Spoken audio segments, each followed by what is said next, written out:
Welcome back to Better Than It Was Garage.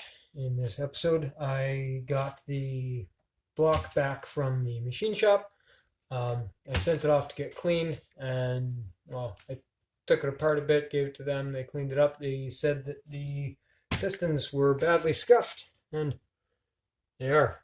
So, I had the block hot tanked. Had to buy new pistons, new bearings, all that. Had to have it all shipped over from Sweden. Now I have everything back, it's clean, blocks machined and all that, and now I need to disassemble the old pistons and put the new pistons on. I've already done it with two, and I'm going to do it with the last two here.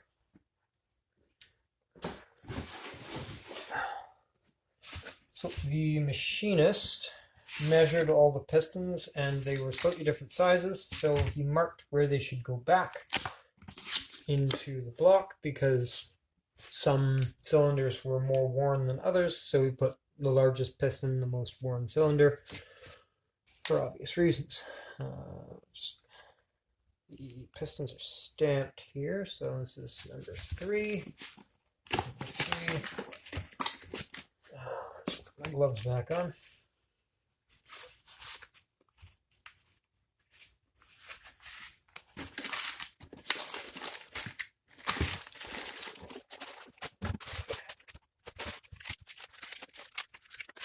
So disassembly of these pistons is pretty easy. It's a full floating wrist pin, so the whole thing's just held in by the clip on either side of the piston. It's a little groove in here. You can get a screwdriver or a pick. I'll need the pick and just pry out the clips and make sure they don't fly across the room.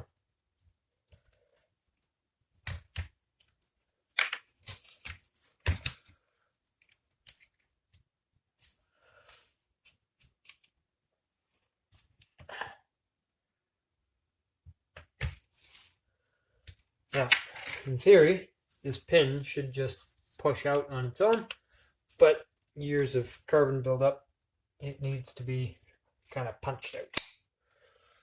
So I don't really care about these pistons, so I'm not going to be very careful.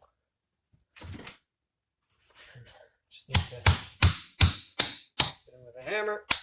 That drives the wrist pin out enough.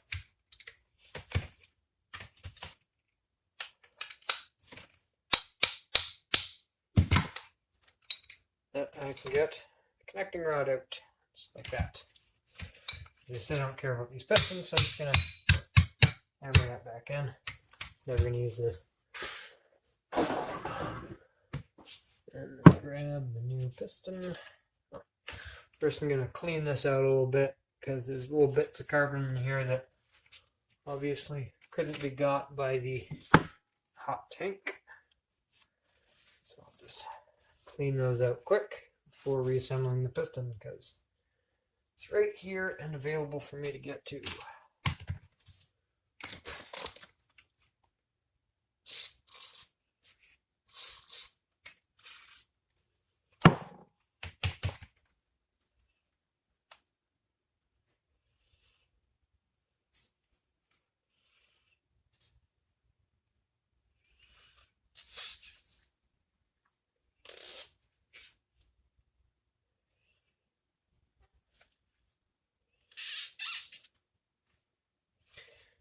Has been a while since the last episode, but that's because I had to wait for parts from Sweden. And they weren't going to finish machining the block until I had the new pistons, so that they knew exactly how they were going to machine the bores. So I had to wait that whole time. I'm still waiting on some new bolts from Volvo. The bolts for the connecting rods here are torque to yield, really shouldn't be reused. The manual says they should be they can be reused up to a certain point, and some of them are measuring past that point, others are measuring within. So just gonna buy all new ones, which is a pain because it's like $22 a bolt and I need 8. So it's I think $18 a bolt, maybe I can't remember. Either way, it's between $18 and $22 a bolt, and it is expensive. I figured I could probably get cheaper ARP studs or ARP studs for cheaper, but I couldn't really find specifications on the bolt, and I tried calling ARP, and that's what they wanted. They wouldn't accept me just measuring it and telling it to them, so here we are, buying bolts directly from Volvo.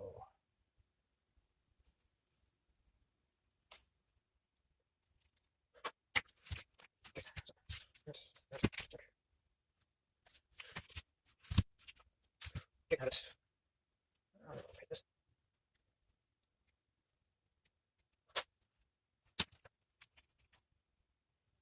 That's better.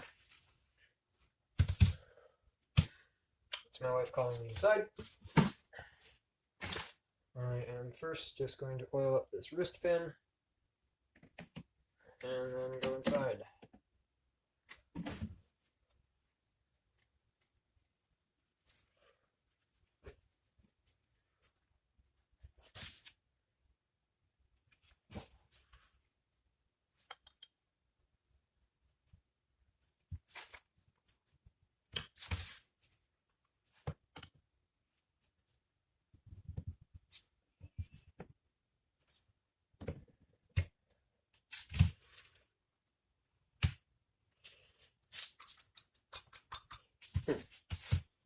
Pin is not going in very easily. The other ones went in fairly easily. Let's try a little bit more oil.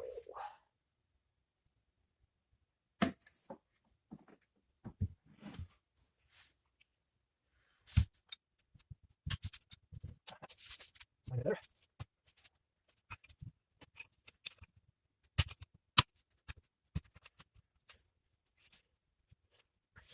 Do this slide.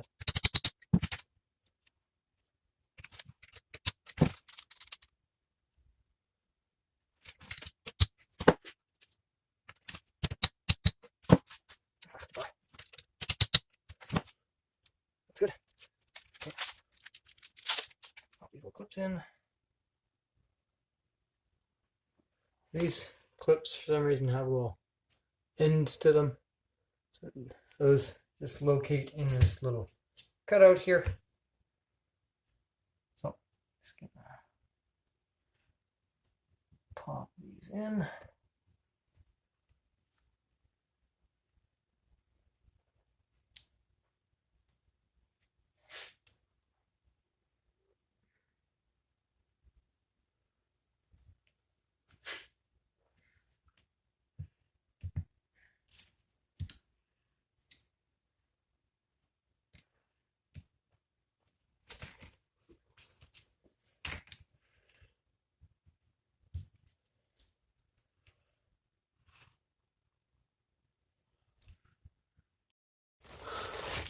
And it's the next day.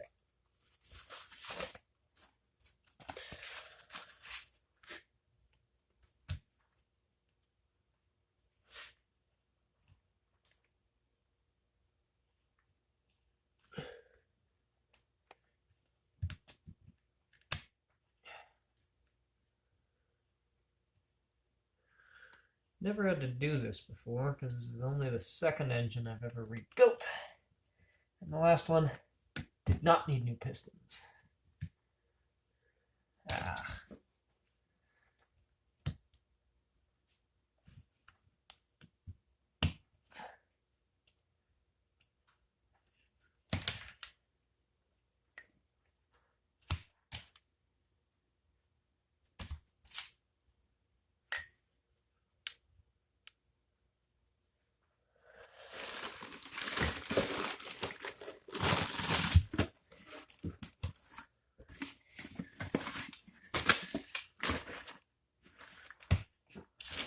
Whoops.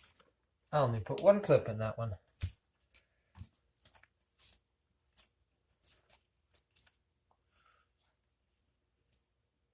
That could have been bad.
The first two definitely went easier than this one. I don't know why I'm suddenly having so much trouble.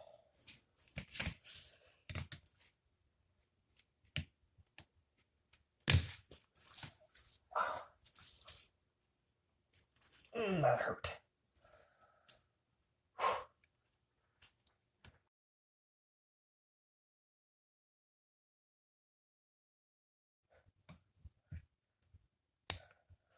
Oh, there we go.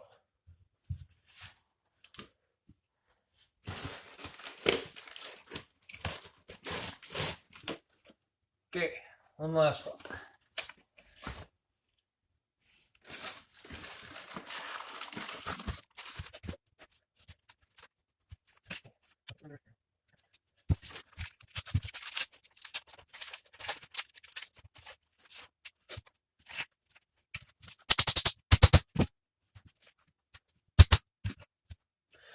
Gotta take the clips out first.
There we go. That one went in a lot like the other ones that I did off camera.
Okay, the SD card filled up on me there, but I've got all the pistons assembled. So next step I'm going to do is check the main bearing clearance.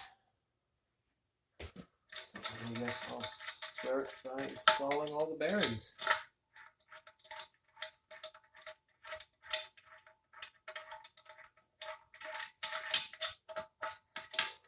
All these caps are already numbered with arrows pointing towards the front of the engine, so I don't need to be too worried about keeping track of where they go.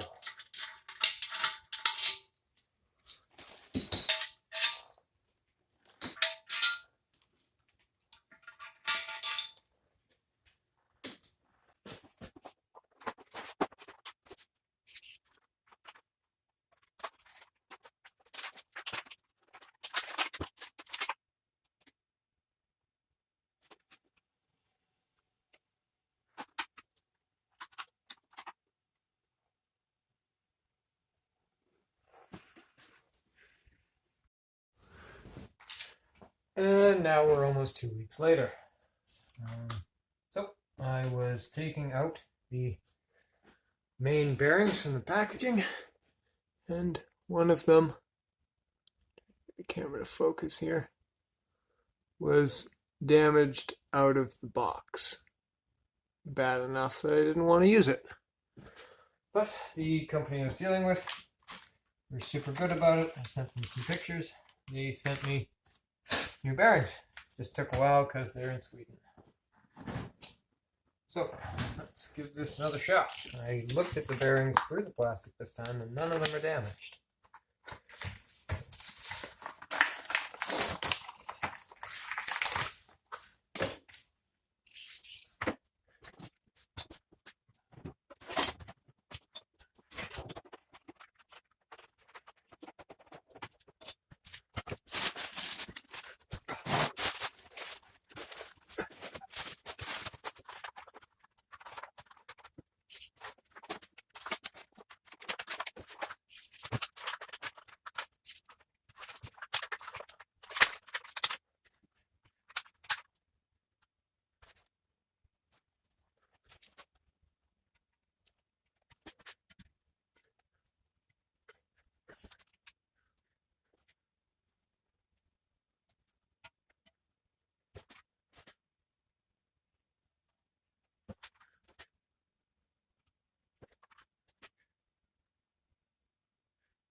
Okay, so on this engine, half of the bearings have holes in them. Those are the half that go in the block, or in the block side, not the cap side, so that the the bearings get proper oil. Some engines, they have holes on both sides. Not this one.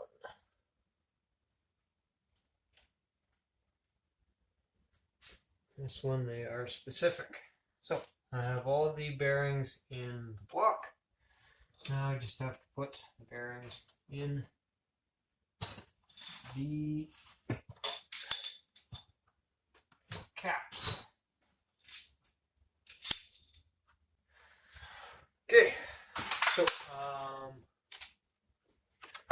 because there's some oddities about this, the fact that this engine is out of an unknown vehicle, so I was kind of guessing when I bought the bearings based on the casting on the block. It's just weird. So before I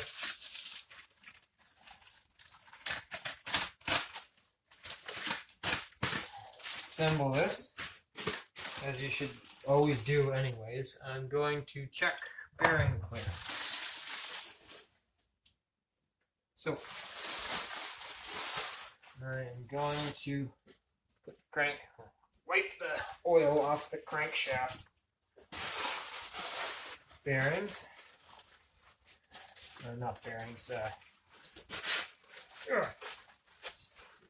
wipe the oil off, and then going to put it in with no lube, because if I put it in with lube, that will throw off the bearing clearances that I am going to test with Plastigauge.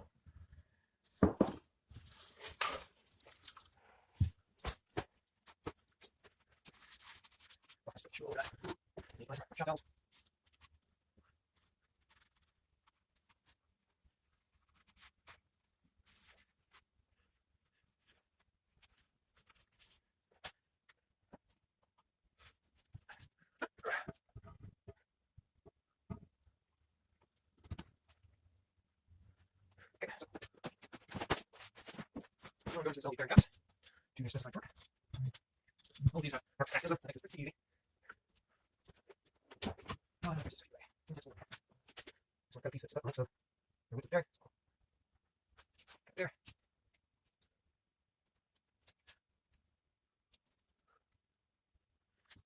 Let's try some bolts. Let's go cap placers.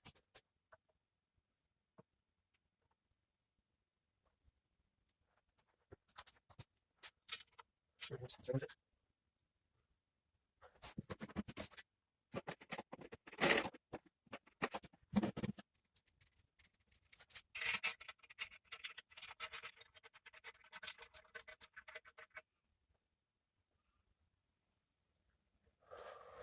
Okay, the torque spec on this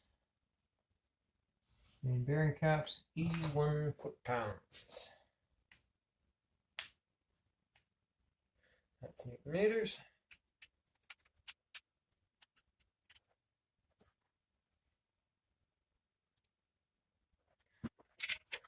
The bearing isn't quite seated, so I'm going to technically evenly. Bearing cap seated.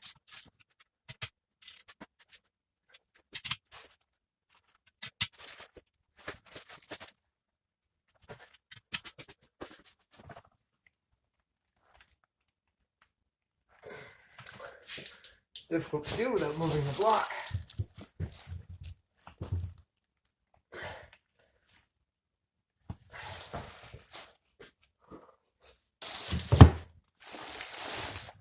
Almost like this block should be on that engine stand in the background.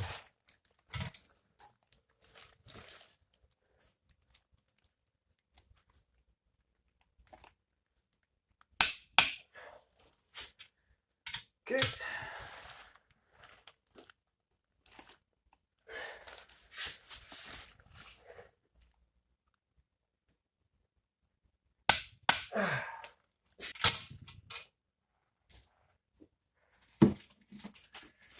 Okay, so my main bearing clearance should be 028 to 083 millimeters. So let's use the millimeter side of this. Compare width. Getting almost exactly 051.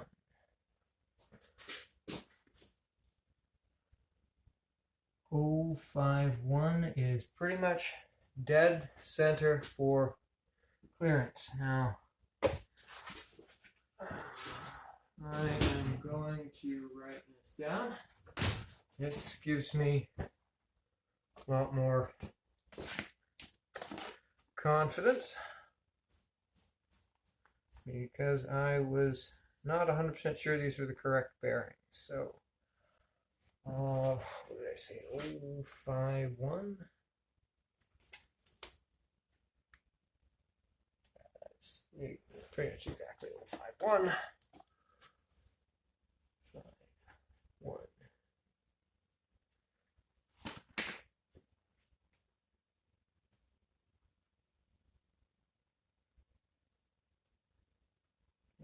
Clear that away.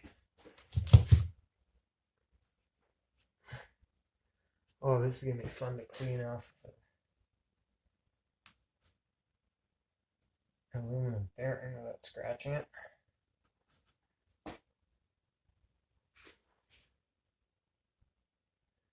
This fingernail, the old fingernail definitely scratches aluminum bearings.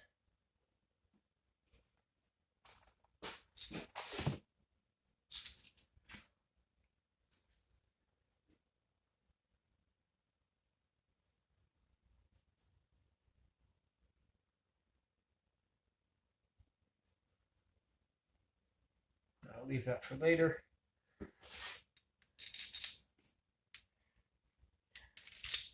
I'll probably YouTube how to get plastic gauge off of an aluminum bearing, seeing as I've never used plastic gauge before.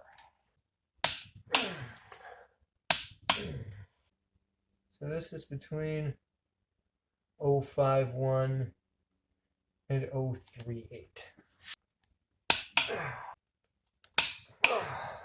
Okay, 051 again, perfect.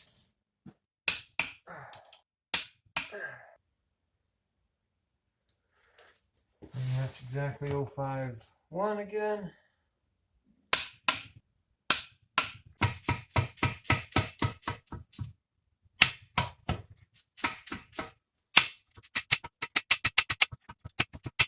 Okay, that's it.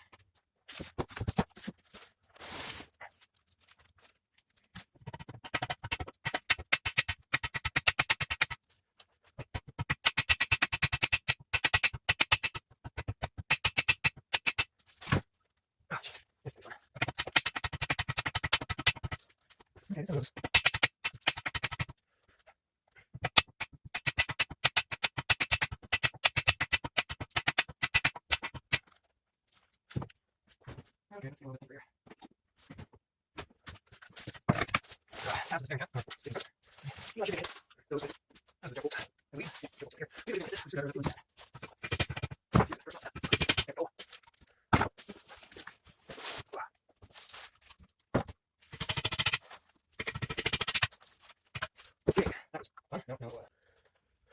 We'll have one again.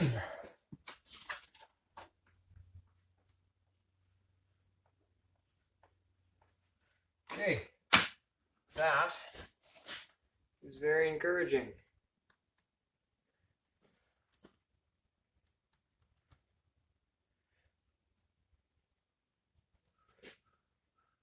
Okay, now I am going to look up how to get plastic gauge off of aluminum bearings without damaging them. Okay, so the internet told me that I could just use an oily rag, to remove the plastic gauge, which worked pretty well. And other than that, it's oil soluble anyways, so it's fine to leave some behind. Well, I had my friend Dave come over and help me mount the engine onto this stand so I can do the pistons.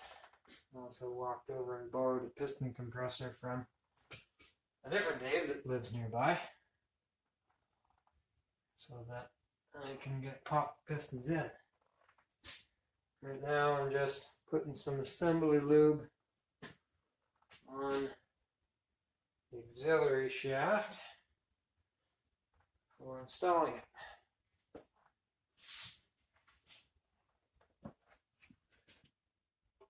Guys, okay.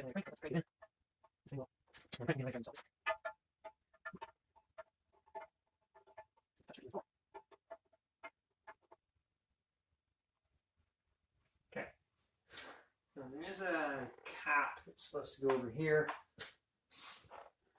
And it's supposed to be a dome. You fit it in there and you hit the center of it, it spreads out and stays in there. Machine shop said it was an odd size, 52.35 millimeters. They said they didn't have one, but Volvo did. And it was $7, but it's taking absolutely forever to come in. Ordered it probably 2 weeks ago. It's supposed to be in another 2 weeks. So have to wait out on that one, but it shouldn't be a problem because I can do that anytime, I suppose, before I put the flex plate on. Something.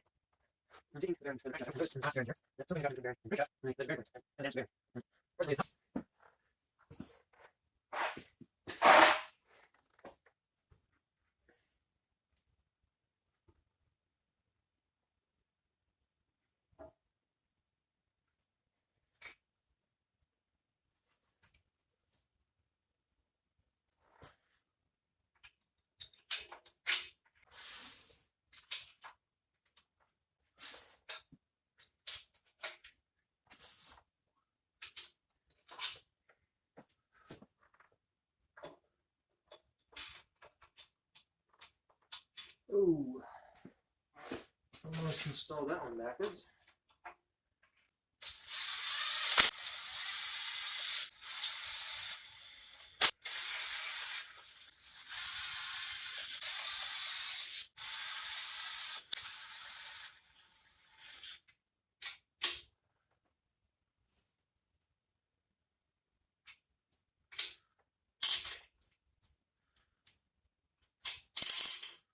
I don't think I put any assembly lube on.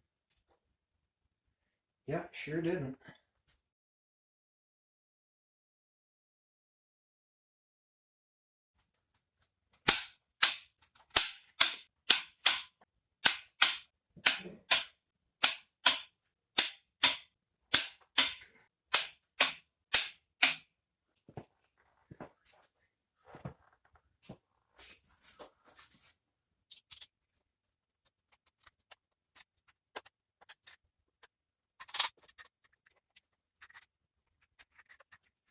So this is a piston compressor board from Volvo.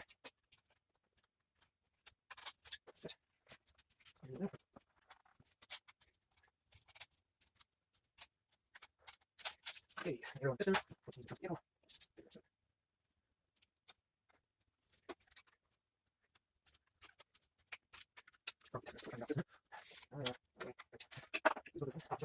this oil brings compressed. Little rubber boots to protect the crank. Crank at the top. Insert piston. Help with part of the skirt sticking out. I think it's good. Yep. Really careful with this. Really, really sharp. Cover some lessons around. These pistons are the same. Pistons out. And the other one is kind of sharp top. Okay, perfect. 8. So 16 time. That's not much. These things. Yeah. Okay. Yeah. Let's see some friction.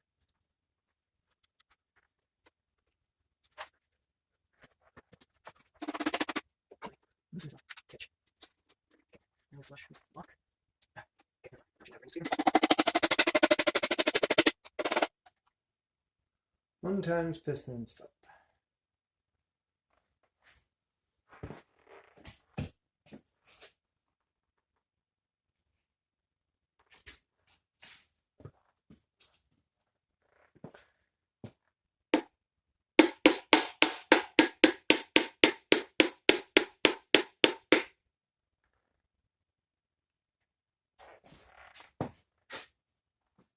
Number 3.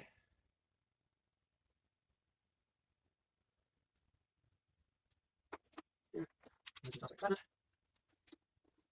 It's lock. Okay. Now you twist it. There.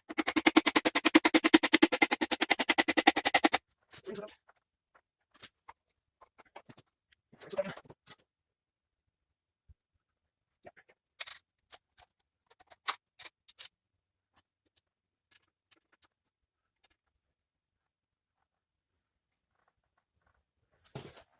Voice coming to the door, so I'm gonna shut this off.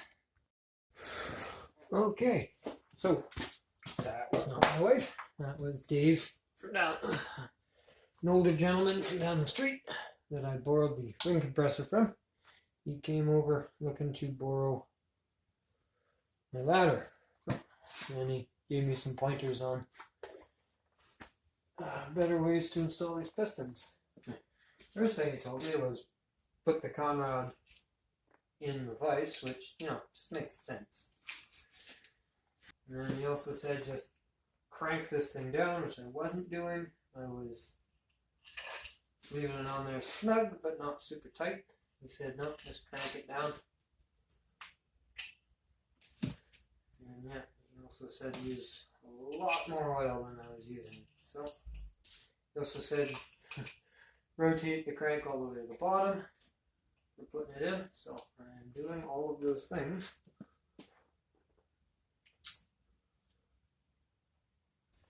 He helped me install the second one before we went and brought the ladder over to his place.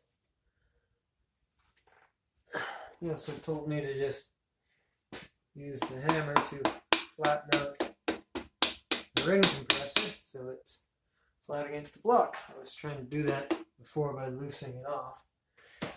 Using a rubber mallet just makes way more sense. Almost like the guy knows what he's doing.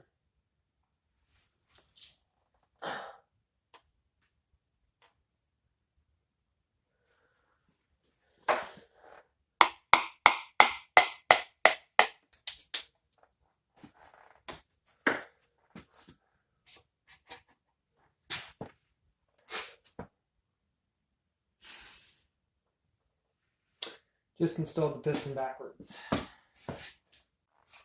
Okay, take 2. Installing it the correct direction this time.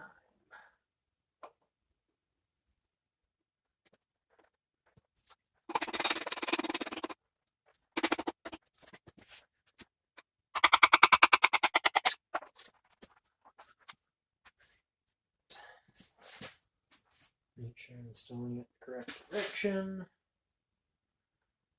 Crank is more or less at BDC.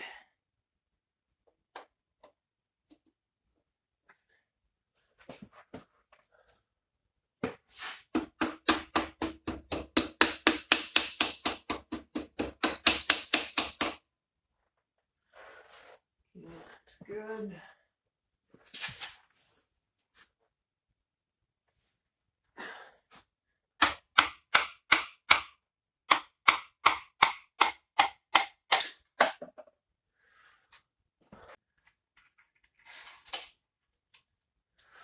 Okay, all the pistons are now installed. Now I am going to find my calipers so I can measure the lengths of the Conrad bolts I have, find out which ones I can use for plastic gauging. Okay, so I found all of the essentially shortest bolts, and so he says 20 foot-pounds, I'm pretty sure.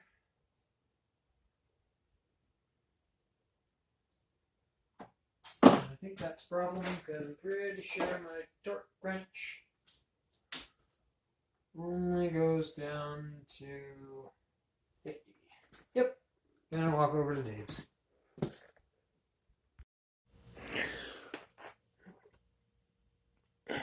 Okay, so I already did the middle two cylinders for plastic gauging. Now I'm just going to do the other two.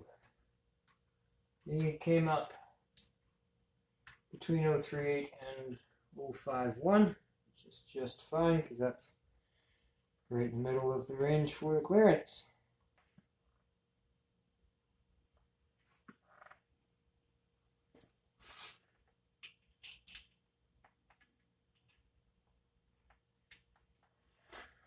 Hopefully I never have to do this again. Not that I hate doing it, it's just that to get to this point I have to spend a lot of money, and if this doesn't go well, it's a lot more money. Where's money? Okay. Now, what I did with the last two is I just took a Sharpie, made a mark in the bolt and a mark on the head of the conrod. Conrod bearing cap, rather. Because this is torque 20 foot-pounds, and then an extra 90 degrees. And 90 degrees is pretty bloody easy to eyeball.